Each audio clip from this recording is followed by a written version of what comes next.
Hey guys, Legendary Grimlock here, and today I got an exciting matchup for you guys. It's the Hunter versus Black Panther. So again, like the rules of the Godzilla video, a composite hunter, and he'll be having the long sword for this one. So without further ado, let's begin.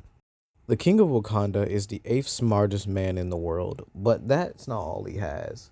He has exceptional strength, being able to stagger the sentry, flip over rhinos, being able to harm Namor with his punches, and easily contend with characters in equal stats battles like Captain America, and even defeated Phoenix, Wolverine, and Phoenix Nighthawk in hand-to-hand combat, which I guess you could say falls in the hands of skill, but it also would probably go into strength because he did overpower them. Black Panther suit is incredibly durable. It's made out of a vibranium alloy that's capable of absorbing and redirecting energy on a molecular level.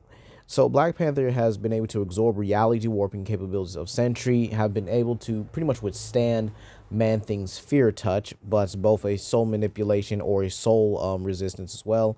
He's been able to resist storms, lightning blasts, even been able to protect himself from it, and has been able to take attacks from Hulk, even an Immortal Hulk, Namor, and a pissed off possessed Iron Fist.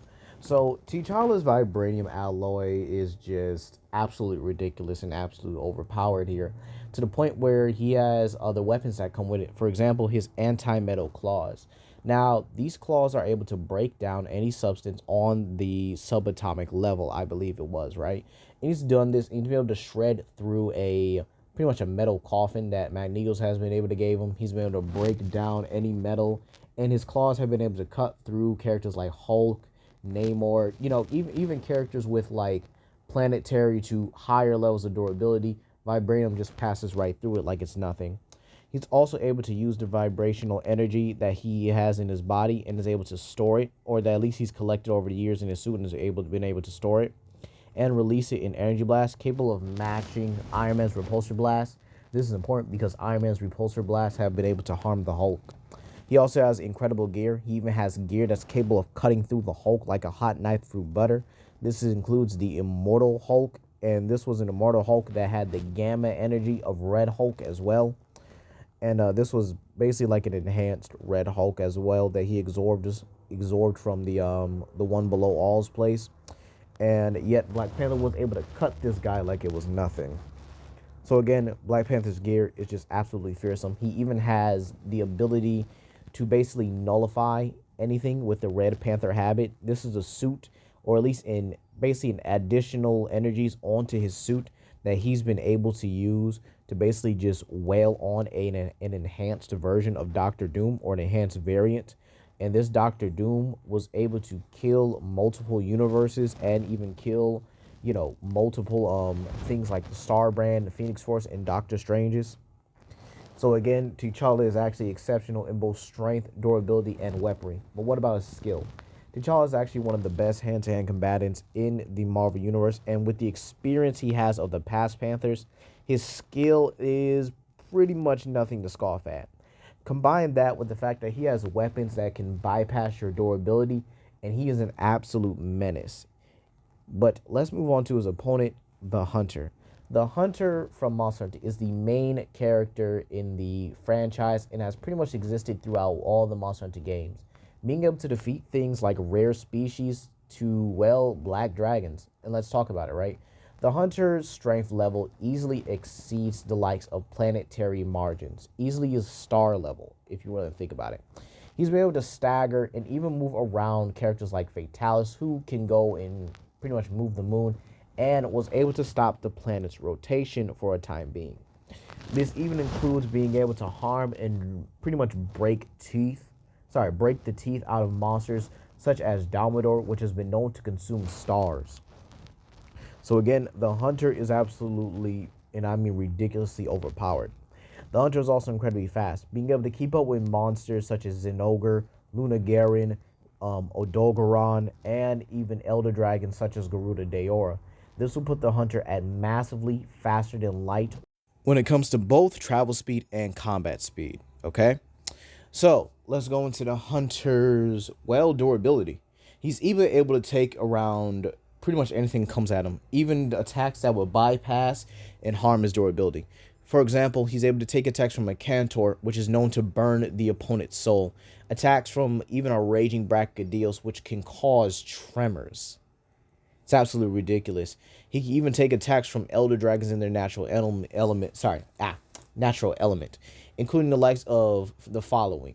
Kushala Black Tornado, being able to tank the supernovas of Teostra and Lunastra at the same time, even being able to block them. Being able to take Garuda Deora's Light Flash ability.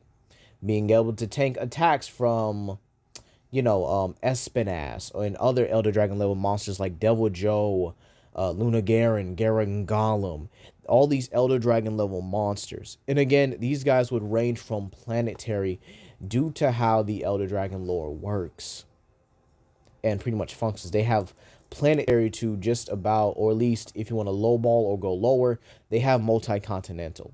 He's also immune to various things such as, durability bypass, considering the fact that he's been able to shrug off the frenzy virus. He's been able to shrug off infections, poisons, okay? Things that would pretty much kill a normal human, all right? Acid, acidic effluvium, parasitic effluvium, all the decay of the rotten veil. He's been able to resist all of it. Paralysis. He even has traps and cloaks. He's even able to use these cloaks to prevent himself from being damaged, able to turn invisible, okay? The Hunter is absolutely just dangerous, and he even has a couple hacks and abilities, such as, again, soul manipulation and soul amplification, meaning he's able to take the power and strength of another monster from their very soul and add it to his own. This even adds on to the armor, giving the opponent the strength, the powers and abilities of the monsters. Now, I say this a lot here, but he's able to use things like Eschaton Judgment of a Latreon, the Black Flames of an Incantor, okay? So let's really break down this matchup, right? Who do I think wins at the end of the day, okay? Who do I think really comes out on top? Well, with Black Panther, he has his advantages. He has a lot more weaponry. He has a lot more ways to, kind of finesse his way here. But in terms of experience, I do think they are equal. However, in the AP and, strength department, I do think that the Hunter does take it. He actually outmuscles, even outspeeds T'Challa regularly. However, enough kinetic blows here, and T'Challa couldn't match his speed like he did with Blur in the Squadron Supreme.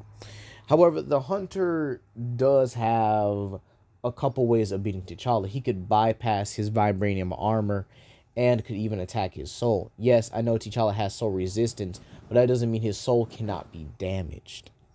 Okay? And even the Hunter's skill and ability is very close to T'Challa's. Even if I use a basic normal Hunter, they have all that experience and all that training from previous Hunters with nothing left out. I could even include all the other gear they have, such as, pitfall traps or, paralysis traps or even wire bugs, okay? So everything these two have are just about equal, but I would say T'Challa has the gear advantage and definitely the durability advantage with a slight skill advantage, only slightly. And when these two clash, and I do think this will be, the first round is going to be a random encounter, I do think the Hunter takes it at least 7 times out of 10. The reason why is he has a lot of things T'Challa is not prepared for. A lot of things that, T'Challa won't really register until he gets hit with it. And by the time he gets hit with it, it's probably already, it might be too late. I mean, yes, T'Challa is skilled, T'Challa is fast, T'Challa is agile, but the Hunter, again, outdoes him in that.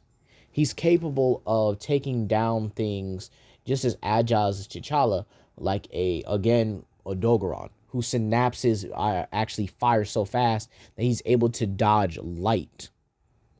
So again, being able to fight against a light speed monster compared to T'Challa.